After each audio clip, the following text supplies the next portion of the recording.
भूतकाल। यह एक जंजीर की तरह है जो हमें यादों से बांधती है। एक शब्द, एक चेहरा, एक गंध, ये हमें बार बार उस दर्दनाक क्षण में वापस ले जाते हैं। लेकिन अतीत में कोई ताकत नहीं होती। यह हमारा मन है जो इसे रोक लेता है, जैसे हम अपने हाथ को जलाने वाली लौ को रोक लेते हैं। आज समय आ गया है इस ज्वाला को बुझाने का। यह करने का समय है अतीत को जाने दो। भारत में सहस्राब्दियों से ऋषिमुनियों ने एक सरल सत्य सिखाया है। जो व्यक्ति जो घटित घटना के बारे में सोचता रहता है वह आगे नहीं बढ़ सकता। जो व्यक्ति जो घटित हो चुका है उसमें आसक्त रहता है वह आगे नहीं बढ़ सकता। शांत मंदिरों में ऋषिगण समय की प्रकृति पर ध्यान करते थे। उन्होंने कहा कि उत्तीर्ण एक स्कूल है, जेल नहीं। प्रत्येक घटना, चाहे वह कितनी भी कष्टदायक क्यों न हो, ज्ञान का बीज है। लेकिन यदि हम अपने पछतावे से इसे बहुत अधिक पानी देते हैं तो यह खिलने के बजाय सड़ जाता है।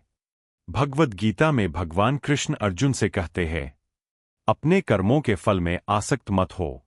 अपना कर्तव्य निभाओ, फिर जो तुम्हारा नहीं है उसे छोड़ दो। यह शब्द मात्र एक आध्यात्मिक शिक्षा नहीं है, यह आंतरिक स्वतंत्रता की कुंजी है। बहुत समय पहले तमिलनाडु के एक छोटे से गांव में वहां एक बूढ़ा शिल्पकार रहता था जिसका नाम था रमन। उन्होंने भक्तिभाव से भरे हाथों से मंदिरों के लिए मूर्तियां गढ़ी। लेकिन एक दिन जब मैं विष्णु की एक बड़ी मूर्ति पर काम कर रहा था, पत्थर में एक त्रुटि के कारण उनका पूरा काम ध्वस्त हो गया। मंदिर ने मूर्ति लेने से इनकार कर दिया। रमन को अपना दिल टूटता हुआ महसूस हुआ। उन्होंने अपनी आत्मा इस सृष्टि में डाल दी थी। वर्षों तक वह अकेला रहा। हर शाम पहाड़ी के पीछे डूबते सूरज को देखना, हमेशा सोचते रहना, काश मैंने इसे अलग तरीके से किया होता। अतीत उसका कारागार बन गया। एक शाम तीर्थयात्रा पर गए एक साधु उनके घर के पास से गुजरे। टूटी हुई मूर्ति को देखकर वह उसके पास बैठ गया और धीरे से बोला, तुमने यह पत्थर अपने हृदय में क्यों रखा है? यहां तक कि विष्णु भी उस पत्थर पर नहीं रोते जिसे वह छोड़ गए, क्योंकि वह जानता है कि सभी रूप अंततः धूल में मिल जाते हैं। इन शब्दों ने रमन पर बिजली की तरह प्रहार किया। ये रीति रिवाज अंधविश्वास नहीं है, वे हैं प्रतीकात्मक भाषाएं, भाव में उत्कीर्ण मौन प्रार्थनाएं। दहलीज पर रखा नींबू मानव आत्मा का प्रतिनिधित्व करता है, समर्पित, संवेदनशील, लेकिन खुद को शुद्ध करने के लिए तैयार। स्वयं रामायण जंगल में जाने से पहले भी इसी तरह की रस्म निभाई जाती है। उसने एक फल लिया, उसे जमीन पर रखा और बुदबुदाया, मेरे पीछे आने वाले सभी कर्म यही रहें, केवल धर्म ही मेरे साथ चले। इस सरल भाव का भी यही अर्थ था, अनासक्ति। दीपावली नींबू एक मौन भेंट है। हम कुछ नहीं मांगते, हम रिहा करते हैं। हर दीपावली सिर्फ एक उत्सव नहीं है, यह एक युद्ध है, प्रकाश और आंतरिक अंधकार के बीच युद्ध।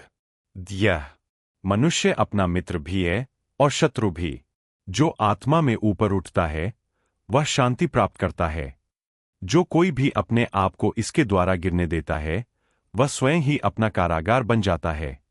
6:5 अमावस्या एक अस्थायी जेल है। हमारा वह हिस्सा जो भटक जाता है, जो संदेह करता है, जो छिप जाता है। और फिर हम जो दीपक जलाते हैं वह हमें याद दिलाता है कि आत्मा कभी बुझती नहीं। लेकिन इस दीपक को जलाने से पहले खेत को शुद्ध करना होगा। ले क्षेत्र, यह कृष्ण है और इसीलिए नींबू रखा जाता है। यह एक ऊर्जावान अवरोधक के रूप में कार्य करता है, अदृश्य स्तरों के बीच संतुलन का एक बिंदु। योगी जानता है कि प्रत्येक बाह्य अर्पण केवल एक आंतरिक अनुष्ठान का प्रतिबिंब। नींबू को जमीन पर रखना अपने अहंकार को नीचे गिराना है। यह ब्रह्मांड से कह रहा है, मैं अपनी शिकायतें, अपनी इच्छाएं, अपने डर, अपने भ्रम त्याग देता हूं। फल लुढ़कता है, रुक जाता है और मौन पवित्र हो जाता है। असली दीपावली तो इसी क्षण से शुरू होती है, पहला दिया जलने से भी पहले। जब चांद गायब हो जाता है, लक्ष्मी पृथ्वी पर उतरता है। महलों में नहीं, बल्कि खामोश गलियों में, जहां प्रेम का दीपक जलता है। शास्त्रों में कहा गया है कि वह चंदन और घी की सुगंध में विचरण करती है और वह उन घरों को पहचानती है जहां आंतरिक शांति का वास है। पद्मा, ऐसा कहा जाता है कि अमावस्या की एक रात लक्ष्मी जी मनुष्यों के लोक में घूमी और उन्होंने एक प्रकाशहीन, ठंडा और अशांत निवास देखा।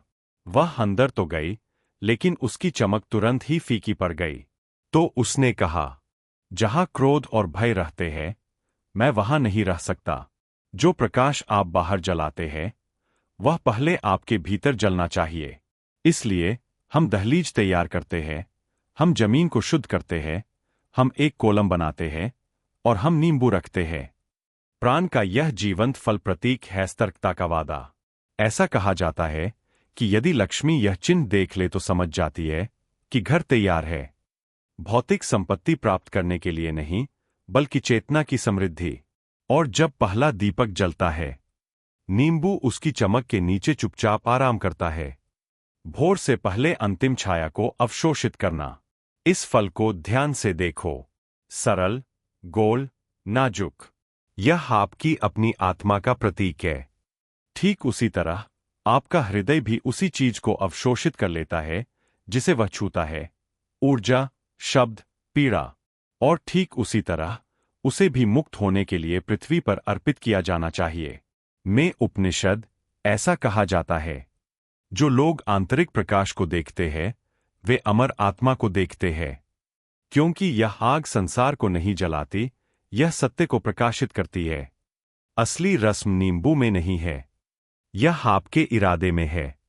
हर बार जब आप अपने स्थान को शुद्ध करते हैं, हर बार जब आप धरती को कुछ अर्पित करते हैं, तो आप एक मौन प्रार्थना कर रहे होते हैं। दीपावली बाहरी दुनिया का उत्सव नहीं है, यह है एक आपकी महत्वपूर्ण ऊर्जा का पुनर्जन्म। कल जब आप उस नींबू को नीचे रखें, तो इसे यंत्रवत न करें। ऐसा यह जानते हुए करें कि आप स्वयं को प्रकाश को समर्पित कर रहे हैं। क्योंकि लक्ष्य बुराई को दूर करना नहीं है, बल्कि इसे समझें, इसे रूपांतरित करें। राक्षस रावण को बल से नहीं हराया गया, लेकिन धर्म का प्रकाश। और प्रत्येक अमावस्या आपको इस विकल्प की याद दिलाती है। छाया को राज करने दें या अपनी आंतरिक ज्वाला को प्रज्वलित करें। दीपावली की सुबह सूर्य की पहली किरण जमीन पर पड़े नींबू को छूती है।